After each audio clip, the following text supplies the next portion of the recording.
ಹರಿ ಓಂ ಎಲ್ಲರಿಗೂ. ಭಗವದ್ಗೀತೆಯ ಒಂದು ಅಭಿಯಾನದಲ್ಲಿ ನಾವು ಶೋಭಾ ಜರ್ತಾರ್ಗರಕ್ಕ ಇವರ ಮನೆಯಲ್ಲಿ ಇಂದು 13ನೇ ಅಧ್ಯಾಯದ ಒಂದು ಪಠಣವನ್ನು ಇಟ್ಕೊಂಡಿದ್ದೀವಿ. ಇಷ್ಟೊತ್ತು ನಾವು 13ನೇ ಅಧ್ಯಾಯದ ಶ್ಲೋಕಗಳನ್ನು ಪಠಿಸಿದೆವು. ಇನ್ನು ಮುಂದೆ ಇದರ ಒಂದು ಸಂಕ್ಷಿಪ್ತ ಅರ್ಥವನ್ನು ನೋಡೋಣ, ಪ್ರಯತ್ನ ಮಾಡೋಣ. ಇಲ್ಲಿ ನಾವು ಹೇಳಿದ್ವಿ ಭಗವದ್ಗೀತೆಯಲ್ಲಿ 18 ಅಧ್ಯಾಯಗಳು ಇವೆ ಅಂತ. ಆ 18 ಅಧ್ಯಾಯಗಳನ್ನು 3 ಭಾಗ ಮಾಡಿದಾಗ 6 6 6 ಆಗುತ್ತೆ. ಕೃಷ್ಣ ಮೊದಲ 6 ಅಧ್ಯಾಯಗಳಲ್ಲಿ ಕರ್ಮಜ್ಞಾನದ ಬಗ್ಗೆ ಹೇಳಿದ, ಆಮೇಲೆ ಜ್ಞಾನದ ಬಗ್ಗೆ ಹೇಳಿದ, ಆಮೇಲೆ ಭಕ್ತಿಯ ಬಗ್ಗೆ ಹೇಳ್ತಾನೆ. ಇವತ್ತು ನಮ್ಮದು 13ನೇ ಅಧ್ಯಾಯ. ಅಂದರೆ ಭಗವಂತ ಕರ್ಮದ ಬಗ್ಗೆ ಆಯಿತು, ಜ್ಞಾನದ ಬಗ್ಗೆ ಆಯಿತು, ಇನ್ನು ನಾವು ಭಕ್ತಿಯ ಬಗ್ಗೆ, ಭಗವಂತನನ್ನು ಯಾವ ಮುಖಾಂತರ ನಾವು ನೋಡಬಹುದು, ಸೇರಬಹುದು ಅನ್ನೋದನ್ನು ಇಲ್ಲಿ ಭಗವಂತ ನಮಗೆ ತುಂಬ ಸುಂದರವಾಗಿ ಕಲಿಸ್ತಾ ಇದ್ದಾನೆ. ಇವತ್ತಿನ ಅಧ್ಯಾಯ 13ನೇ ಅಧ್ಯಾಯ ಕ್ಷೇತ್ರಜ್ಞ ವಿಭಾಗ ಯೋಗ. ಈ ಅಧ್ಯಾಯದಲ್ಲಿ ಭಗವಂತ ಹೇಳ್ತಾ ಇದ್ದಾನೆ, ಕೃಷ್ಣನಿಗೆ ಹೇಳ್ತಾ ಇರೋದು, ಹೇ ಪಾರ್ಥ, ಈ ಪಾರ್ಥಿವವಾದ ಶರೀರವನ್ನು ಇದನ್ನೇ ಕ್ಷೇತ್ರ ಅಂತ ತಿಳಿ. ಇದನ್ನು ಯಾರು ತಿಳಿದಿದ್ದಾನೋ ಅವನೇ ಕ್ಷೇತ್ರಜ್ಞ ಅಂತ ಹೇಳ್ತಾ ಇದ್ದಾನೆ. ಅಂದರೆ ಇದು ಒಂದು ಕ್ಷೇತ್ರ, ಈ ಶರೀರ ಒಂದು ಕ್ಷೇತ್ರ, ಆ ಕ್ಷೇತ್ರದ ಒಡೆಯನೇ ಕ್ಷೇತ್ರಜ್ಞ ಅಂತ ಹೇಳಿ. ಈಗ ನಮಗೆ ನಮ್ಮ ದೇಹ ಅಂದರೆ ಒಂದು ಕ್ಷೇತ್ರ. ಕ್ಷೇತ್ರ ಅಂದರೆ ಏನ್ರಿ? ಒಂದು ಜಮೀನು, ಭೂಮಿ, ಹೊಲ ಅಂತೀವಲ್ಲ ನಾವು, ಆ ಹೊಲಕ್ಕೆ ಒಂದು ಕ್ಷೇತ್ರ. ಆ ಹೊಲದ ಒಡೆಯ ಯಾರು ಅಂತ ಕೇಳಿದರೆ ನಾವೇನು ಹೇಳ್ತೀವಿ? ಆ ಹೊಲದ ಮಾಲೀಕನನ್ನು ತೋರಿಸ್ತೀವಿ. ಇಲ್ಲಿ ಇದೇ ಥರ ಈಗ ನಮ್ಮ ದೇಹ ಒಂದು ಕ್ಷೇತ್ರ. ಈ ದೇಹದ ಕ್ಷೇತ್ರಜ್ಞ ಯಾರು ಹಾಗಿದ್ರೆ? ಈಗ ನಮ್ಮ ದೇಹ ಇದು, ಈ ಕ್ಷೇತ್ರದ ಮಾಲೀಕ ಯಾರು ಅಂದರೆ ನಾವು ತಕ್ಷಣ ಹೇಳ್ತೀವಿ ನಾನೇ. ಯಾಕೆಂದರೆ ಇದು ನನ್ನ ದೇಹ ತಾನೇ, ಇದರ ಮಾಲೀಕನು ನಾನೇ ಅಂತ ಹೇಳ್ತೀವಿ. ಈಗ ಇದು ಕೈ ಯಾರ್ದು ಅಂದರು ನಂದು, ಕಾಲು ಯಾರ್ದು ಅಂದರೆ ನಂದು ಕಾಲು. ಹಾಗೆ ಈ ದೇಹ ಯಾರ್ದು, ಈ ಶರೀರ ಯಾರ್ದು ಅಂದರೆ ನನ್ನ ಶರೀರ ತಾನೇ ಅಂತ ಹೇಳೋದು. ಆದರೆ ಇಲ್ಲಿ ಭಗವಂತ ಹೇಳ್ತಾ ಇರೋದು, ನೀನಲ್ಲ, ಇದು ಶರೀರ ನಿನ್ನ ತಂದೆ ತಾಯಿಯಿಂದ ನಿನಗೆ ಬಂದಿದ್ದು. ಇದರ ಒಳಗಡೆ ಒಬ್ಬ ಭಗವಂತ ಇದ್ದಾನೆ. ನಾವು ನಿನ್ನೆ ಶ್ಲೋಕದಲ್ಲಿ ನೋಡುವಾಗ, ನಿನ್ನೆಯ ಅಧ್ಯಾಯದಲ್ಲಿ ನಮ್ಮ ಶರೀರದ ಪ್ರತಿಯೊಂದು ಅಂಗಗಳಿಗೂ ಒಬ್ಬೊಬ್ಬ ದೇವರು ಇದ್ದಾನೆ ಅಂತ ಹೇಳಿದ್ವಿ. ಹಾಗೆ ಬರೀ ಒಂದೊಂದು ಅಂಗಕ್ಕೆ ಒಬ್ಬೊಬ್ಬ ದೇವರು ಇರಬೇಕಾದ್ರೆ ಇನ್ನು ಈ ಪೂರ್ತಿ ಶರೀರಕ್ಕೆ ಆ ಭಗವಂತನೇ ಒಡೆಯ. ಇಲ್ಲಿ ಕೃಷ್ಣ ಹೇಳ್ತಾ ಇರೋದನ್ನು ಇದನ್ನೇ, ಈ ಶರೀರ ಯಾರ್ದು, ಈ ಶರೀರದ ಒಡೆಯ ಯಾರ್ದು ಅಂತ ನೀ ಇಷ್ಟನ್ನು ತಿಳ್ಕೊಂಡ್ಬಿಟ್ರೆ ಭಗವಂತನನ್ನು ತಿಳ್ಕೊಂಡ ಹಾಗೇನೆ ಅಂತ ಇಲ್ಲಿ ಕೃಷ್ಣ ಹೇಳ್ತಾ ಇರೋದು. ಅಂದರೆ ಈ ಕ್ಷೇತ್ರ ಒಂದು ಭೂಮಿ, ಇದರ ಮಾಲೀಕ ನಾನು. ಭಗವಂತ ಇಲ್ಲಿ ಶರೀರದ ಒಳಗೆ ಕುಂತು ಎಲ್ಲವನ್ನು ನಡೆಸುತ್ತಿರುವವನು ನಾನೇ. ಆದುದರಿಂದ ಈ ಶರೀರದ ಒಡೆಯ ನಾನು ಅಂತ ಇಲ್ಲಿ ಭಗವಂತ ಹೇಳ್ತಾ ಇರೋದು. ನಮಗೆ ಇಷ್ಟು ದಿವಸ ಆದರೂ ಈ ಶರೀರದಲ್ಲಿ ಒಳಗಡೆ ಒಬ್ಬ ಭಗವಂತ ಇದ್ದಾನೆ ಅನ್ನೋದೇ ನಮಗೆ ಗೊತ್ತಿರಲಿಲ್ಲ. ಈ ಶರೀರದ ಒಳಗೆ ಭಗವಂತ ಇದ್ದಾನೆ, ಆತ್ಮವೆಂಬ ಭಗವಂತ ಇದ್ದಾನೆ. ಆ ಶರೀರದಿಂದ ಆ ಆತ್ಮ ಹೊರಗೆ ಹೋದರೆ ಈ ಶರೀರಕ್ಕೆ ಯಾವುದೇ ಬೆಲೆ ಇಲ್ಲ, ಹೆಸರು ಸಹಿತ ಹಿಡಿದು ಕೇಳೋದಿಲ್ಲ. ಅದಕ್ಕೋಸ್ಕರ ಇಂತಹ ಶರೀರಕ್ಕೆ ಒಡೆಯ ಭಗವಂತ ಅಂದರೆ ಇಲ್ಲಿ ನಾವು ಒಪ್ಕೊಳ್ಳೇಬೇಕಾಗುತ್ತೆ. ಇಂತಹ ಶರೀರ ಇದು ಯಾವುದು, ಇದು ಯಾವ ರೀತಿ ಇದೆ, ಇದರಲ್ಲಾಗೋ ಬದಲಾವಣೆಗಳೇನು, ಇದರ ಅಸ್ತಿತ್ವ ಏನು, ಇದರ ಪ್ರಭಾವಗಳೇನು, ಇದನ್ನೆಲ್ಲ ನಾನು ನಿನಗೆ ತಿಳಿಸ್ತೀನಿ ಅಂತ ಭಗವಂತ ಹೇಳ್ತಾ ಇದ್ದಾನೆ. ನಾನೀಗ ಎಲ್ಲ ಹೇಳ್ತೀನಿ, ನೀನು ಕೇಳು ಸುಮ್ಮನೆ ಅಂತ ಹೇಳ್ತಾ ಇರೋದು. ಇಲ್ಲಿ ಭಗವಂತ ಈ ಶರೀರದಲ್ಲಿ ಅಂದರೆ ಈ ವಿಷಯಗಳನ್ನು, ಅಂದರೆ ತತ್ವಗಳನ್ನು ಋಷಿಗಳು ವೇದ ಮಂತ್ರಗಳ ಮುಖಾಂತರ, ಬ್ರಹ್ಮಸೂತ್ರಗಳ ಮುಖಾಂತರ ಸವಿಸ್ತಾರವಾಗಿ ತರ್ಕಬದ್ಧವಾಗಿ ವರ್ಣಿಸಿದ್ದಾರೆ ಅಂತ ಹೇಳಿ. ಇಲ್ಲಿ ಈ ಶರೀರದ ಬಗ್ಗೆ ಅಂದರೆ ಇಲ್ಲಿ ಭಗವಂತಂದು ಏನು, ಒಂದೇ ಒಂದು ಇಲ್ಲಿ ನೀನು ಕರ್ಮಗಳನ್ನು ಮಾಡ್ತಿರ್ತೀಯಲ್ಲ ಅದನ್ನೆಲ್ಲ ನನಗೆ ಅರ್ಪಿಸು ಅಂತ ಹಿಂದೆ ಹೇಳ್ದ.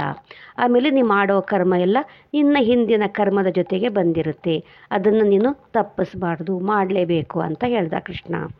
ಹಾಗೆ ಇಲ್ಲಿ ಈ ಶರೀರದ ಬಗ್ಗೆ ಒಂದು ಏನೇನು ಇದೆ ಅದನ್ನು ವೇದ ಮಂತ್ರಗಳ ಮುಖಾಂತರ ಋಷಿಗಳು ಸವಿಸ್ತಾರವಾಗಿ ತರ್ಕಬದ್ಧವಾಗಿ ವರ್ಣನೆ ಮಾಡಿದ್ದಾರೆ. ಹೇಗೆ ಅಂತ ನಾನು ನಿಮಗೆ ಒಂದು ಸ್ವಲ್ಪ ನಿಮ್ಮ ಬಾಲ್ಯಕ್ಕೆ ಕರ್ಕೊಂಡು ಹೋಗ್ತೀನಿ. ನಾವೆಲ್ಲ ಅ ಆ ಇ ಈ ಕಲ್ತಿದ್ದೇವಲ್ವಾ, ಅದೇ ತರಹ ಇಲ್ಲಿ ನಾನು ನಿಮಗೆ ಇವತ್ತು ಪ ಫ ಬ ಭ ಮ ಕಲಿಸ್ತೀನಿ. ಹೇಗೆ ಅಂತ ನೋಡೋಣ. ಹಾಗಿದ್ರೆ ಈಗ ನಾವು ಯಾವುದಾದ್ರೂ ಒಂದು ಕೆಲಸ ಮಾಡ್ತೀವಿ, ಮಾಡಬಾರ್ದು ಕೆಲಸ ಮಾಡ್ತೀವಿ, ಅಯ್ಯೋ ಅದರಿಂದ ನಮಗೆ ಪಾಪ ಬಂತು. ಮಾಡಬಾರದ ಕೆಲಸ ಮಾಡಿದರೆ ಪಾಪ ಬರುತ್ತೆ, ಪ. ಆಮೇಲೆ ಫ, ನಾವು ಯಾವುದೇ ಕೆಲಸ ಮಾಡಬೇಕಾದ್ರೆ ಫಲದ ಅಪೇಕ್ಷೆ ಇಟ್ಕೋಬೇಡ ಅಂತ ಕೃಷ್ಣ ಹೇಳ್ತಾ ಇರೋದು. ಫಲದ ಅಪೇಕ್ಷೆ ಬೇಡ, ಎಲ್ಲವನ್ನು ಭಗವಂತನಿಗೆ ಅರ್ಪಿಸಿ ಮಾಡೋದು. ಬ ಅಂದರೆ ನೀನೇನಾದರೂ ಫಲದ ಅಪೇಕ್ಷೆ ಇಟ್ಕೊಂಡು ಕರ್ಮ ಮಾಡಿದರೆ ಈ ಬಂಧನದಲ್ಲಿ ಸಿಕ್ಕಾಕ್ಕೊಳ್ತೀಯಾ. ಯಾವ ಬಂಧನ? ಇದು ನನ್ನ ಮನೆ, ಇದು ನನ್ನ ಉಸಿರು, ಇದು ನನ್ನ ಮನೆ, ಇದು ನನ್ನ ಹೆಂಡತಿ, ನನ್ನ ಗಂಡ, ನನ್ನ ಮಕ್ಕಳು, ಇದೆಲ್ಲ ನಂದು ನಂದು ನಂದು ಅನ್ನೋ ಒಂದು ಬಂಧನದಲ್ಲಿ ಸಿಕ್ಕಿ ಹಾಕಿಕೊಳ್ತೀವಿ. ಅಷ್ಟೇ ಬಂಧನ ಅಲ್ಲ, ಈ ಜನನ ಮರಣ ಚಕ್ರದ ಬಂಧನದಲ್ಲಿಯೂ ಸಹ ನಾವೇ ಸಿಕ್ಕೊಂತೀವಿ ಅಂತ ಹೇಳಿ.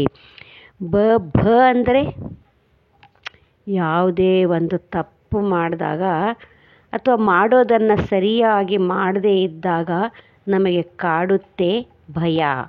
ಅಯ್ಯೋ ನಾನಿವತ್ತು ಪೂಜೆ ಮಾಡಿಲ್ಲ, ಎಲ್ಲಿ ದೇವರು ನಮಗೆ ಕಾಡಿಸ್ತಾನೋ, ಎಲ್ಲಿ ಶಾಪ ಕೊಡ್ತಾನೋ, ಎಲ್ಲಿ ನಮಗೆ ದೇವರು ಮತ್ತೆ ಬೈತಾನೋ, ಭಯ ಒಂದು ನಮಗೆ. ನಾವು ದೇವ್ರಿಗೆ ಏನು ಮಾಡಿಲ್ಲ ಅಂದರೆ ದೇವರು ನಮಗೇನೋ ಕೆಟ್ಟದ್ದನ್ನು ಮಾಡ್ತಾನೆ ಅನ್ನೋ ಒಂದು ಭಯ.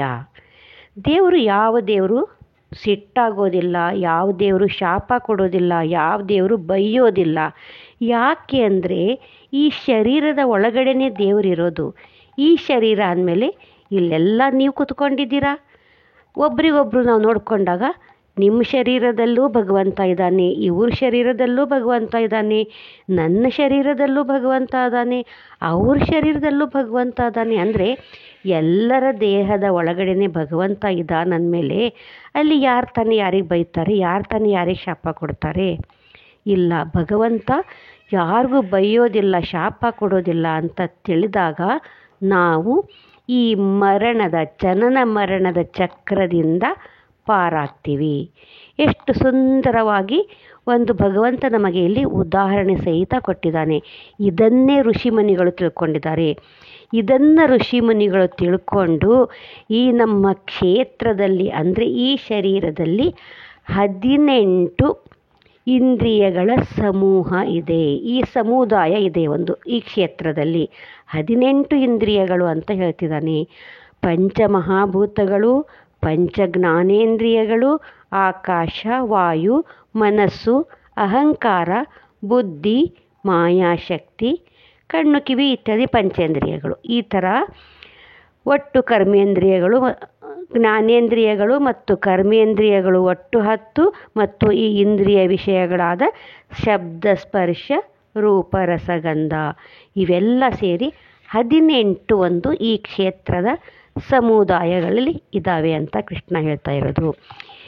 ಇಲ್ಲಿ ನಾವು ಈ ದೇಹ ಇಂದ್ರಿಯಗಳ ಸಮುದಾಯವನ್ನು ಸಕಲವನ್ನು ಭಗವಂತನನ್ನು ಹೇಗೆ ನೆನೆಸ್ತಾ ಅವನಿಗೆ ಅರ್ಪಿಸಬೇಕು. ಅಂದರೆ ದ್ವೇಷ ಬೇಡ, ಆಸೆ ಬೇಡ, ದುಃಖ ಬೇಡ, ಚೈತನ್ಯ ಭಾವದಿಂದ ಧೈರ್ಯ, ಇವೆಲ್ಲವೂ ಬದಲಾವಣೆಗೊಳ್ಳೋ ಈ ಶರೀರದ ಭಾಗಗಳಲ್ಲಿ ಇದನ್ನು ಹೊಂದಿರುವ ದೇಹವೇ ಕ್ಷೇತ್ರ ಅಂತ ಹೇಳಿ.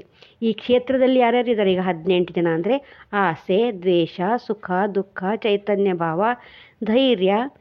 ಆಮೇಲೆ ಮುಂದೆ ಹೇಳ್ತಾರೆ, ನಮ್ರತೆ, ಗರ್ವವಿಲ್ಲದಿರುವುದು, ಅಹಿಂಸೆ, ಸಹನೆ, ಸರಳತೆ, ಗುರುಸೇವೆ, ಶುದ್ಧತೆ, ನಿಶ್ಚಯ ಬುದ್ಧಿ, ಸಂಯಮ, ಇವೆಲ್ಲ 18.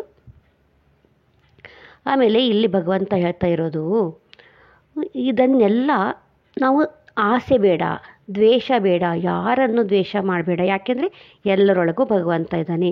ದುಃಖ ಬೇಡ, ಸುಖನೋ ದುಃಖನೋ ಸಮವಾಗಿ ಸ್ವೀಕರಿಸು. ದುಃಖ ಬಂದಾಗ ಸಂತೋಷ ಪಡು, ಇನ್ನು ನೆಕ್ಸ್ಟ್ ಬರೋದು ಸುಖ ಅಂತ ಹೇಳಿ. ಸುಖ ಬಂದಾಗ ನನಗೆ ತುಂಬ ಸುಖ ಇದೆ ಅಂತ ಹೇಳಿ ಏನಷ್ಟು ಹಾರಾಡೋದು ಬೇಡ. ಮುಂದೆ ನೆಕ್ಸ್ಟ್ ಬರೋದು ದುಃಖ, ರೆಡಿ ಆಗ್ತಾ ಇರು ನೀ ಅದಕ್ಕೂ ಅಂತ ಹೇಳಿ ಚೈತನ್ಯ ಭಾವ ಬೇಕು. ಎಲ್ಲದಕ್ಕೂ ಒಂದು ಧೈರ್ಯ ಬೇಕು. ಇದೆಲ್ಲವೂ ಬದಲಾವಣೆಗೊಳ್ಳದ ಈ ದೇಹದ ಭಾಗಗಳು ಅಂತ ಇಲ್ಲಿ ಹೇಳ್ತಾ ಇರೋದು. ಈ ದೇಹವೇ ಕ್ಷೇತ್ರವೆಂಬ ಪದದಿಂದ ಕರೆಯಲಾಗುತ್ತದೆ ಅಂತ ಹೇಳಿ. ನಾನು ನಿಮಗೆ ಈಗ ಹೇಳಿದೆ ನಮ್ರತೆ, ಗರ್ವವಿಲ್ಲದಿರುವುದು, ಅಹಿಂಸೆ ಅಂತ ಹೇಳಿ. ನಮ್ರತೆ, ಸದಾ ನಮ್ರನಾಗಿರು. ಗರ್ವವಿಲ್ಲದಿರುವುದು ಬೇಡ ರೀ. ಎದಕ್ಕೆ ಬೇಕೆ ನಮಗೆ ಅಹಂಕಾರ, ಗರ್ವ ಎಲ್ಲ ಎದಕ್ಕೆ ಬೇಕು ನಮಗೆ? ಬೇಡ, ಯಾವುದು ಬೇಡ. ಅಹಿಂಸೆ ಅಂದರೆ ಪ್ರಾಣಿಗಳನ್ನು ಕೊಲೆ ಮಾಡೋದೇ ಅಹಿಂಸೆ ಅಂತ ಅಲ್ಲ. ನಮ್ಮ ಬಾಯಿಂದ ಹೊರಡುವ ಒಂದೊಂದು ಇನ್ನೊಬ್ಬರ ಮನಸ್ಸಿಗೆ ನೋವುಂಟು ಮಾಡೋದಿರುತ್ತಲ್ಲ, ಅದು ಸಹ ಅಹಿಂಸೆ ಅಂತಾನೆ ಕೃಷ್ಣ. ನಮ್ಮ ಮನಸ್ಸನ್ನು ಇನ್ನೊಬ್ಬರಿಗೆ ನೋವು ಮಾಡೋ ಹಾಗೆ ಇರಬಾರ್ದು ನಮ್ಮ ಮಾತು. ಅಷ್ಟು ಸರಳವಾಗಿ ನಯವಾಗಿ ಇರಬೇಕು. ನಮ್ಮ ನಡತೆ ಸಹ ಅಷ್ಟು ವಿನಮ್ರವಾಗಿ ಇರಬೇಕು. ಸರಳತೆ ಇರಲಿ ನಮ್ಮ ಜೀವನದಲ್ಲಿ, ಯಾವುದೇ ಆಡಂಬರ ಬೇಡ. ಆಮೇಲೆ ಕೃಷ್ಣ ಹೇಳೋದು ಗುರು ಸೇವೆ. ಈ ಗುರು ಸೇವೆ ತುಂಬ ಮುಖ್ಯ ಅಂತ ಹೇಳ್ತಾನೆ. ಗುರುವಿನ ಗುಲಾಮನಾಗುವ ತನಕ ದೊರೆಯದಣ್ಣ ಮುಕುತಿ. ಕೃಷ್ಣನು ಸಹ ಗುರುವಿನ ಸೇವೆ ಮಾಡಿದ್ದಾರೆ. ನಾವು ನೋಡ್ತೀವಲ್ವಾ, ಕೃಷ್ಣ 64 ದಿನಗಳು ಗುರುವಿನ ಆಶ್ರಯದಲ್ಲಿದ್ದು ಸಕಲ ವಿದ್ಯೆಗಳನ್ನು ಕಲಿತು ಗುರುವಿನ ಸೇವೆಯನ್ನು ಮಾಡಿದ್ದಾರೆ. ಅವರು ಗುರುವಿನ ಸೇವೆಯನ್ನು ಮಾಡಿ ಕೊನೆಗೆ ವಿದ್ಯೆಯನ್ನು ಪಡೆದಿದ್ದಕ್ಕಾಗಿ ಗುರು ದಕ್ಷಿಣೆಯನ್ನು ಸಹ ಅಲ್ಲಿ ಕೊಟ್ಟಿದ್ದಾರೆ. ಗುರು ಸೇವೆ ಅಂದರೆ ಅಲ್ಲಿ ಕೃಷ್ಣ ಸ್ವತಃ ಭಗವಂತನೇ ಅರಣ್ಯಕ್ಕೆ ಹೋಗೋದು, ಕಟ್ಟಿಗೆ ತಗೊಂಬರೋದು, ಗುರುಗಳನ್ನು ಪಾದ ಸೇವೆ ಮಾಡೋದು, ಕಾಲು ಒತ್ತಿ ಗುರುಗಳಿಗೆ ಮಲಗಿಸ್ತಾ ಇದ್ದರು. ಹಾಸಿಗೆ ಹಾಕಿ ಮಲಗಿಸಿ ಅವರ ಕಾಲು ಒತ್ತಿ ಅವರಿಗೆ ನಿದ್ದೆ ಹತ್ತಿದ ಮೇಲೆ ತಾವು ಹೋಗಿ ಆಮೇಲೆ ಮಲ್ಕೋತಿದ್ರ ಕೃಷ್ಣ. ಹೀಗೆ ಗುರುವಿನ ಸೇವೆಯನ್ನು ಮಾಡು. ಈ ಗುರುವಿನ ಸೇವೆ ಅನ್ನೋದು ತುಂಬ ನಮ್ಮ ಜೀವನದಲ್ಲಿ ಬದಲಾವಣೆಗಳನ್ನು ತರುತ್ತದೆ. ಮನಸ್ಸು ಶುದ್ಧವಾಗಿರಲಿ, ನಿಶ್ಚಯ ಬುದ್ಧಿ, ಮನಸ್ಸು ಒಳಪಡಿಸದೆ ಯಾವುದೇ ಒಂದು ನಿರ್ಣಯಕ್ಕೆ ಬರುವಾಗ ಸರಿಯಾದ ನಿರ್ಣಯಕ್ಕೆ ಬರಬೇಕು. ನಿರ್ಣಯಕ್ಕೆ ಅಂದರೆ ಈಗ ಸತ್ಸಂಗಕ್ಕೆ ಬರಬೇಕು, ಶಾಪಿಂಗಿಗೆ ಹೋಗಬೇಕು. ಸತ್ಸಂಗಕ್ಕೆ ಬರಬೇಕು, ಬರದೇ ಇದ್ದರೆ ಶೋಭಕ್ಕರು ಬೈತಾರೆ. ನಾಳೆ ವಾಕಿಂಗಿಗೆ ಹೋದಾಗ ಸಿಗ್ತಾರೆ, ಬೈತಾರೆ, ಯಾಕೆ ನಾನು ನಿನ್ನೆ ಕರೆದಾಗ ಬರಲಿಲ್ಲ ಅಂತ ಹೇಳಿ. ಈಗ ಹೋಗಬೇಕಂದ್ರೆ ಟಿ ವಿಯಲ್ಲಿ ತುಂಬ ಒಳ್ಳೆ ಸೀರಿಯಲ್ ಇದೆ, ತುಂಬ ಒಳ್ಳೆ ಪಿಕ್ಚರ್ ಹತ್ತಿದೆ, ಇದಕ್ಕೆ ಬಿಟ್ಟು ಹೋಗೋಕ್ಕೆ ಮನಸ್ಸಿಲ್ಲ, ಅವರಲ್ಲಿ ಬೈತಾರೆ ಅಂತ ಹೋಗಬೇಕು ಅಂತ ಅನ್ನಿಸ್ತಾ ಇದೆ. ಹೀಗೆ ಮನಸ್ಸು ಸ್ಥಿರವಾಗಿ ನಮಗೆ ಯಾವುದೇ ಒಂದು ಪ್ರಸಂಗದಲ್ಲಿ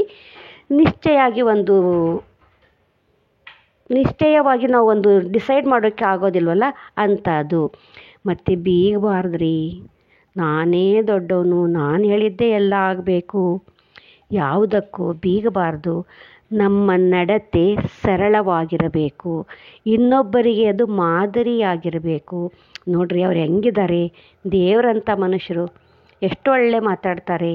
ನಾವು ಎದುರಿಗೆ ಬಂದರೆ ಯಾರಾದರೂ ಮಾತಾಡ್ತಾರೆ ಅಂತ ಹೇಳಿ ಪ್ರೀತಿಯಿಂದ ಮಾತಾಡಬೇಕು. ಅವ್ರು ಅಕಸ್ಮಾತ್ ಮಾತು ಹರಿತವಾಗಿದ್ದರೆ ಅವ್ರು ಇನ್ನೂ ಎದುರಿಗೆ ಬರ್ತಾ ಇದ್ದಾರೆ ಅಂದರೆ ನೋಡಿಯೂ ನೋಡದವರ ಹಾಗೆ ಆಚೆ ಕಡೆಯಿಂದ ಹೋಗಿಬಿಡ್ತಾರೆ.